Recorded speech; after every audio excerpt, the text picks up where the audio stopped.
Hello friends, तैयारी साथ साथ चैनल में आपका स्वागत है। अगर आप हिंदी टीजीटी पीजीटी की तैयारी कर रहे हैं तो चलिए साथ साथ तैयारी करते हैं। फ्रेंड्स, अभी हम भक्ति काल में प्रेम मार्गी शाखा के कर रहे थे, तो हमें इस चैनल पर टीजीटी पीजीटी हिंदी से संबंधित कोई भी परीक्षा हो उसके लिए हम सिलेबस पूरा टॉपिक वाइज कंप्लीट करेंगे, जिसमें हम छोटे छोटे पॉइंटों को भी सम्मिलित करते हुए चलेंगे। तो अभी हम कर रहे थे प्रेम मार्गी शाखा, जिसमें हमने कुछ प्रश्न कर लिए हैं। अब हम आगे करते हैं। प्रश्न जो हमने पिछली बार देखा था तो उसमें ये था, पद्मावत की जो कथा वस्तु है वो कितने भागों में वर्णित है। तो 2 भागों में वर्णित है। पहला है पूर्वार्ध, जो जिसमें कि रतन सेन पद्मावती के विवाह की कथा है, और दूसरा है उत्तरार्ध, उसमें क्या है, अलाउद्दीन की चित्तौड़ पर चढ़ाई की कथा है। अब हम उसके आगे देखते हैं। आज का हमारा पहला प्रश्न है, विद्वानों ने कौन से जो भाग है उसको काल्पनिक और कौन से भाग को ऐतिहासिक माना है। तो विद्वानों ने जो पूर्वार्ध भाग है उसको काल्पनिक और उत्तरार्ध भाग को ऐतिहासिक माना है। डॉक्टर हरदेव बाहरी के अनुसार पद्मावत की कथा पर किसका प्रभाव है। तो जो हरदेव बिहारी के अनुसार पद्मावत पर प्राकृत भाषा में रचित रत्नशेखर कथा का प्रभाव है। अब पद्मावती अवधी भाषा का क्या है, चंपू काव्य है, ग्रंथ है, महाकाव्य है। तो पद्मावत अवधी भाषा का महाकाव्य है। हमारा अगला प्रश्न है, पद्मावत के पात्र प्रतीक है तथा यह पूरा काव्य ग्रंथ एक कौन सा काव्य माना गया है, रूपक काव्य माना गया है। अगला प्रश्न है, रत्नसेन जीवात्मा का तथा पद्मावती परमात्मा का प्रतीक है। अब रत्नसेन किसका प्रतीक है, जीवात्मा का, और पद्मावती किसका प्रतीक है, परमात्मा का। हमारा अगला प्रश्न है, पद्मावत सूफी काव्य धारा का सर्वश्रेष्ठ काव्य है। सूफी काव्य धारा का सर्वश्रेष्ठ काव्य कौन सा है, तो वो होगा पद्मावत।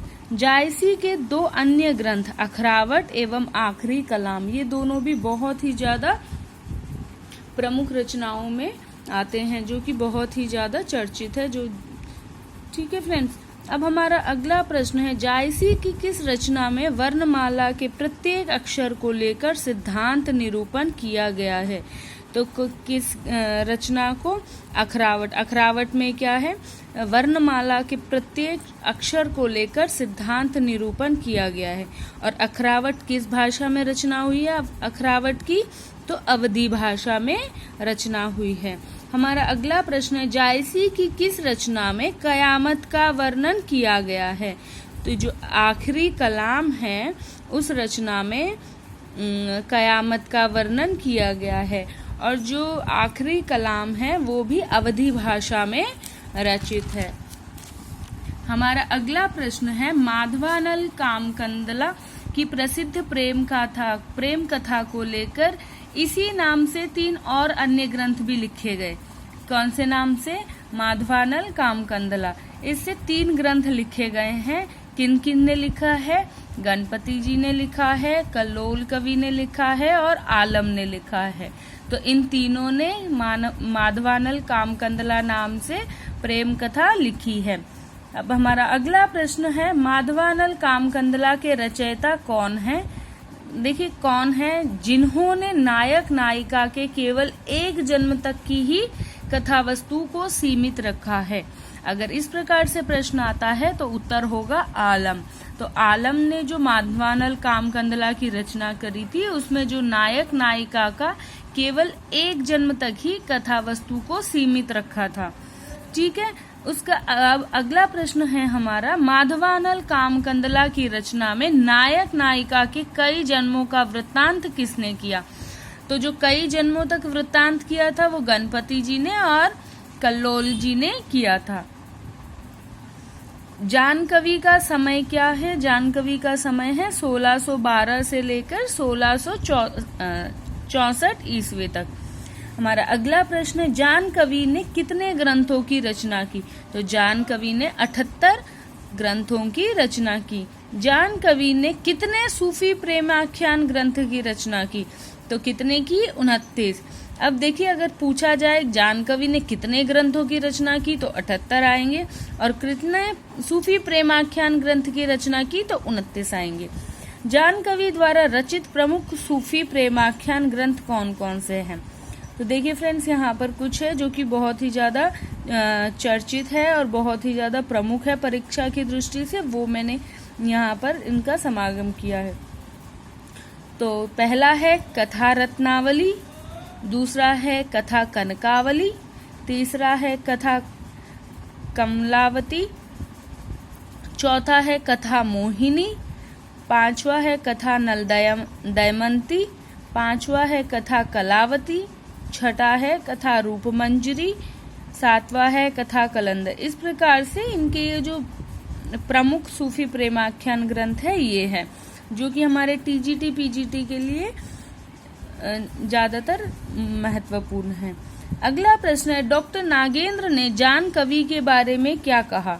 डॉक्टर नागेंद्र ने जाह्नवी के बारे में कहा, कदाचित वे हिंदी के पहले कवि है जिन्होंने फारसी के लैला मजनू आख्यान को लेकर ग्रंथ लैले मजनू की रचना करी। अब प्रश्न ये बनता है कि डॉक्टर नागेंद्र के अनुसार कौन से हिंदी कवि है जिन्होंने पहली बार फारसी के लैला मजनू आख्यान को लेकर ग्रंथ लैले मजनू की रचना करी? तो किसने करी? जाह्नवी ने करी।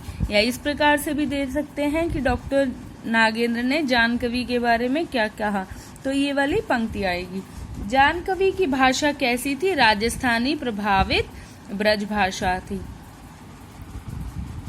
किस सूफी प्रेमाख्यान कवि ने प्रेमाख्यानों की शैली दोहा चौपाई शैली के साथ साथ कवित शैली का प्रयोग भी किया? कवित शैली का प्रयोग भी किसने किया? जाह्नवी ने किया। जायसी प्रसिद्ध पाने के लिए पद्मावत की रचना कर रहे हैं। मतलब जायसी ने जो पद्मावत की रचना करी वो प्रसिद्धि के लिए की थी, ऐसा किसने कहा है? ये इन्होंने खुद ने स्वीकार किया है। पद्मावत को बृहत अन्योक्ति भी कहा गया है।